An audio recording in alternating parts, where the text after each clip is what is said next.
قومی air line PIA عارف حبیب consortium کی ہو گئی 12ویں باری میں 135 ارب کی بولی لگا کر بازی جیت لی۔ نسکاری کے دوسرے مرحلے میں عارف حبیب اور لکی سیمنٹ میں 1 on 1 مقابلہ ہوا۔ دونوں جانب سے بولی میں اضافے کا سلسلہ جاری رہا۔ 75% حصص کے لیے 135 ارب روپے کی حتمی بولی عارف حبیب کنسورشیم نے لگائی۔ لکی کنسورشیم نے آخری بولی 134 ارب کی لگائی۔ عارف حبیب کنسورشیم نے 115 ارب کی بولی لگائی جس سے آغاز ہوا۔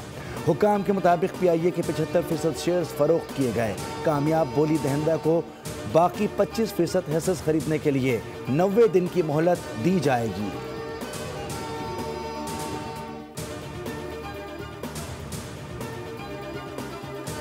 دشمن داخلی کمزوریوں سے فائدہ اٹھانے کے لیے غیر روایتی حربے استعمال کر رہا ہے۔ پاکستان کو روایتی، غیر روایتی، سائبر، اطلاعاتی اور معاشی سطح پر پیچیدہ خطرات کا سامنا ہے جن سے نمٹنے کے لیے ہمہ جہتی تیاری ناگزیر ہے۔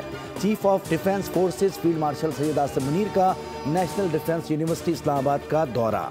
ISPR کے مطابق فیلڈ مارشل کو national security and war course کے سول اور عسکری شرکاء نے قومی سلامتی کو درپیش چیلنجز پر بریفنگ دی۔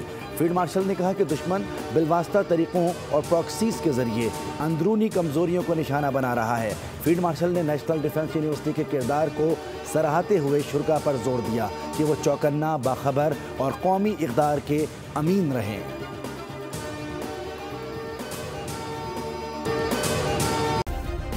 سبسکرائب کریں اور بیل دبائیں تاکہ کوئی خبر رہ نہ جائے۔